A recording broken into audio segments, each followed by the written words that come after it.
بسم الله الرحمن الرحيم الحمد لله رب العالمين والعاقبة للمتقين الصلاة والسلام على نبينا محمد وآله وصحبه أجمعين أما بعد வாராந்த நபிமார்களது சரித்திரம் என்ற தலைப்பில் சையதுனா ஆதம் அலைஹிஸ்ஸலாம் அவர்களுடைய வரலாறை பார்த்தோம். அடுத்து அவர்களுடைய மகன் ஷீத் அலைஹிஸ்ஸலாம் அவர்களுடைய வரலாறும் பார்த்தோம். அடுத்ததாக சையதுனா இத்ரீஸ் அலைஹிஸ்ஸலாம், இவங்களோட சரியான பேர் ஹனூஹ் என்று சொன்னோம். ஹனூஹ். இத்ரீஸ் அலைஹிஸ்ஸலாம் அவர்களை பற்றி குர்ஆன் 2 ஆயத்துகளை தான் பேசியிருக்கிறது. அது என்னன்றதை பார்த்துட்டு சென்ற வகுப்புடைய தொடருக்கு போகும். அல்லாஹ் தஆலா சூரத்து மரியம் உடைய 56, 57 வசனங்களில் சையதுனா இத்ரீஸ் அலைஹிஸ்ஸலாம் அவர்களை பற்றி சொல்கிறான். வத்குர் அப்தனா, அதாவது நபியே ஸல்லல்லாஹு அலைஹி வஸல்லம், நீங்கள் இந்த உம்மத்திற்கு இத்ரீஸ் அலைஹிஸ்ஸலாம் அவர்களை பற்றி சொல்லுங்கள். இன்னஹு கான சித்தீகன் நபியா, ஹதரத் இத்ரீஸ் சித்தீகாக இருந்தார் ஒரு வார்த்தை, இரண்டாவது நபியாக இருந்தார் என்று சொல்லுது. சித்தீக், சித்தீகூன் கேள்விப்பட்டிருக்கிறோம், சித்தீக்குகளோட கூட்டம். சித்தீக்னா யார் என்றால் உறுதிமிக்க ஈமான் உள்ளவர்கள், அதாவது அசைக்க முடியாத நம்பிக்கையில் இருந்தவர்கள் அப்படின்றது கருத்து. அல்லாஹ் தஆலா பல நபிமார்களுக்கு இந்த வார்த்தையை குர்ஆனில் பயன்படுத்தியிருக்கிறான். நபிமார்கள் மாதிரி நபிமார்களை விடவும் ஒரு உயர்ந்த அந்தஸ்தில் உள்ளதாக பார்க்கப்படுகிற வார்த்தை தான் சித்தீக் என்ற வார்த்தை. இன்னஹு கான சித்தீகன் நபியன், நபியாக இருந்தார் என்று அல்லாஹ் தஆலா சொல்லிட்டான். சொல்லிட்டு சொல்கிறான், வரஃபஅனாஹு மகானன் அலியா, ஹதரத் இத்ரீஸ் அலைஹிஸ்ஸலாம் அவர்களை நாம் உயர்ந்த இடத்திற்கு உயர்த்தியுள்ளோம் அப்படின்னு சொல்றார். முதல் விஷயம், ஹதரத் ஆதம் அலைஹிஸ்ஸலாம் அவர்களுடைய வஃபாத்துக்கு பின்னால ஹதரத் இத்ரீஸ் அலைஹிஸ்ஸலாம் அவர்கள் நபியாக அனுப்பப்படும் பொழுது வாப்பா ஹயாத்தோடு இருந்தார்கள். அதாவது ஆதம் அலைஹிஸ்ஸலாம் அவர்கள் அவங்க ஹயாத்தோடு இருக்கும் பொழுது இத்ரீஸ் அலைஹிஸ்ஸலாம் பிறந்துட்டாங்க. அப்படி ஹதரத் ஆதம் அலைஹிஸ்ஸலாம் ஹயாத்தோடு இருக்கும் பொழுது இத்ரீஸ் அலைஹிஸ்ஸலாம் பிறந்தாச்சு. எவ்வளோ காலம் இருந்தாங்க? கிட்டத்தட்ட 308 வருஷங்கள். 308 வருஷங்கள் ஆதம் அலைஹிஸ்ஸலாம் ஹயாத்தோடு இருக்கும் பொழுது இத்ரீஸ் அலைஹிஸ்ஸலாம் இருந்திருக்கிறார்கள். நபியாக அனுப்பப்பட்டது பின்னால. பிரபுகள்வானம் திரும்பவும் சொல்கிறேன், ஆதம் அலைஹிஸ்ஸலாம் அவர்கள் ஹயாத்தோடு இருக்கும் பொழுது 308 வருஷங்கள் ஹதரத் இத்ரீஸ் வாழ்ந்திருக்கிறார்கள். அதுக்கு பிறகுதான் நபியாக அனுப்பப்படுகிறார்கள். சரி, இவர்களை பற்றி வருகிற வேறு தகவல்கள், வேறு செய்திகள் என்றால், இப்னு இஸ்ஹாக் ரஹ்மத்துல்லாஹி அலைஹி சொல்றாங்க, முதலாவது பேனையை பிடிச்சி உலகத்தில் எழுதின ஆள் இவர்தான். அவ்வலு மன் ஹத்த பில் கலம், பேனையை பிடிச்சி முதலாவது எழுதினது இந்த பேனை அல்லது பேனண்டு ஒன்று ஒரு உதாரணத்துக்கு வைக்கிறேன், ஒரு குச்சை எடுத்து தரையில் எழுதுறதாக இருந்தாலும் பேனையாக முதலாவது பயன்படுத்தி எழுதினது என்று வாரது ஹதரத் இத்ரீஸ் தான். அதுக்கு முன்னால் எழுத்தறிவு ஒன்று நீக்கல்ல, எழுத்துத்துறை எழுத்தறிவு ஒன்று நீக்கல்ல மனிதர்களுக்கு மத்தியில். சரி, ஒரு ஹதீஸ் வருகிறது, ஸல்லல்லாஹு அலைஹி வஸல்லம் அவர்களிடத்தில் ஒருத்தர் கேட்டார், இந்த மணல்ல கீறி ஒரு ஒரு ஒரு ஜோசிய முறை, ஜோசியம் அல்ல அது, ஜோசியத்துக்கு நிகரான ஒரு முறை இருந்தது. மணலில் கீரி பார்த்து, இப்போ உங்களை பார்த்து உங்களை வச்சு ஒரு கீறுவாங்க, அது என்னென்னு எனக்கு தெரியாதே, அதனால தான் நான் அப்படி சொல்கிறேன். அந்த கீரி அந்த கோடுகள் வார அமைப்பை வச்சு சொல்லுவாங்களாம், உங்களுக்கு இப்படி உண்டாகலாம் அப்படி உண்டாகலாம்னு சொல்கிற வழக்கம் இது சம்பந்தமாக ஸல்லல்லாஹு அலைஹி வஸல்லம் இடத்துல கேட்கப்பட்டது, இந்த மணலில் குறி எழுதி குறி சொல்கிறார்களே, இது பற்றி என்ன சொல்கிறீங்க யா ரசூலல்லாஹ்?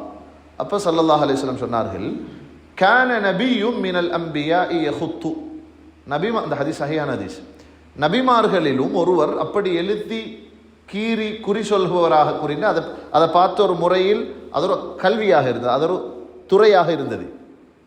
அது ஒரு துறை. எப்படி இன்றைக்கு இன்ஜினியரிங் இருக்குதோ இந்த மாதிரி அமைப்புகள் இருக்குது, அதை மாதிரி அந்த கோடுகள் கீறி ஒருவரை பற்றி சொல்வதென்பது ஒரு துறையாக இருந்தது.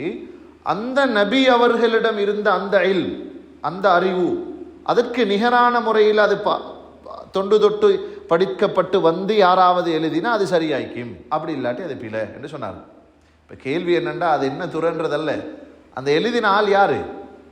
அந்த துறை சார்ந்த மனிதர் ஹஜ்ரத் இத்ரீஸ் தான் அலைஹிஸ்ஸலாம் என்பதுதான் பெரும்பாலான உலமாக்களுடைய கருத்து.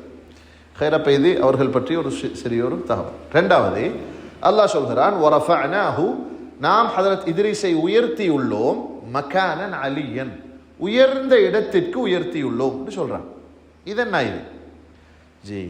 சஹீஹுல் புகாரி முஸ்லிம்ல நாங்கள் எல்லாரும் இஸ்ரா மிஅராஜ் சம்பந்தமான அந்த பயான்கள் கேட்டிருப்போம், அந்த விஷயங்களை பார்த்திருப்போம். அதில் நபி ஸல்லல்லாஹு அலைஹி வஸல்லம் இங்கிருந்து முதல் வானம், இரண்டாம் வானம், மூன்றாம் வானம், நான்காம் வானம், 5, 6, 7, அதுக்கு பின்னால சித்ரத்துல் முன்தஹா வரைக்கும் போனாங்களா இல்லையா?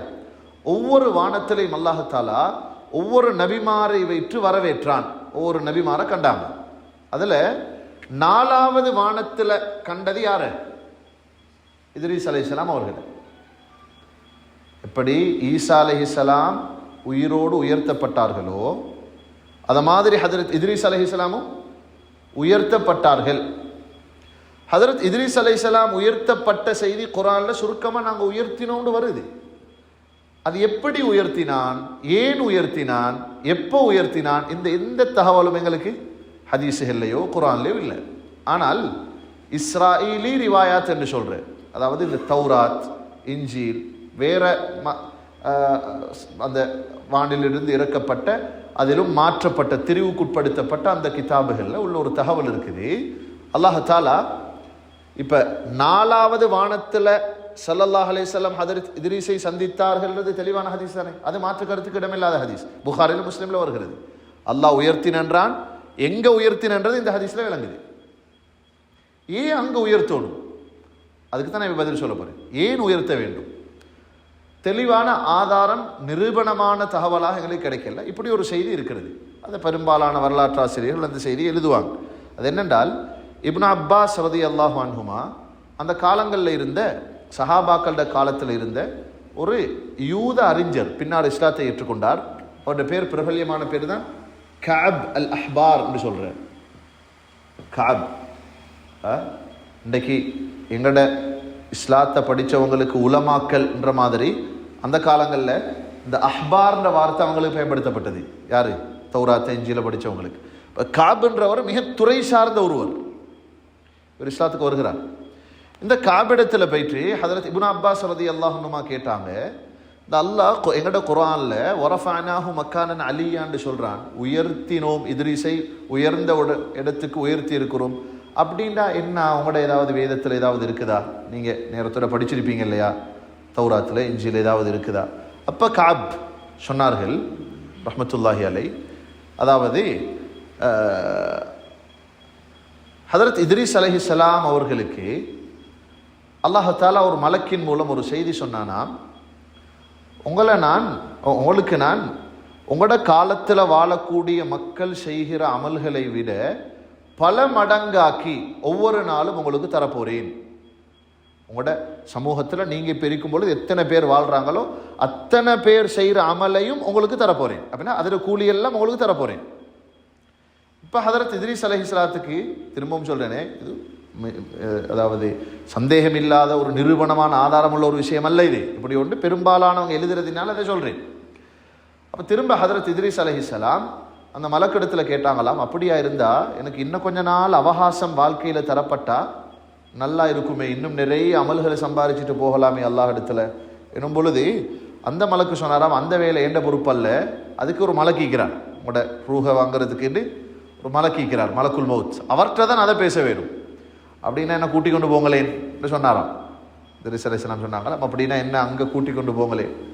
அந்த மலக் ஹஜ்ரத் இத்ரீஸை அழைத்து கொண்டு செல்லும் பொழுது 4வது வானத்துக்கு போற நேரத்தில் மலக்குல் மௌத்துக்கு அல்லாஹ் சொன்னானா, 4வது வானத்தில் இருக்கிற இத்ரீஸ்ல ரூஹ கைப்பற்றிட்டு வாங்க என்று அல்லாஹ் சொன்னான். அந்த மலக்கு கேட்டாராம், யோசிச்சாராம், பூமியில இருக்கிறார் இத்ரீஸ், 4வது வானத்தில் வச்சு அவன் ரூஹ கைப்பற்ற சொல்றானே அல்லாஹ் என்று வரும் பொழுது ஹதரத் இத்ரீஸை இடையில் சந்தித்து ரூஹை கைப்பற்றினார்கள் வருது. அப்போ ஏன் அப்படி அங்கே மேலே உயர்த்தினான் அப்படின்னா அந்தஸ்துக்காக உயர்த்தினான். எப்படி உயர்த்தப்பட்டது என்பதுக்கு இப்படி ஒரு தகவல் சொல்லப்பட்டிருக்கிறது.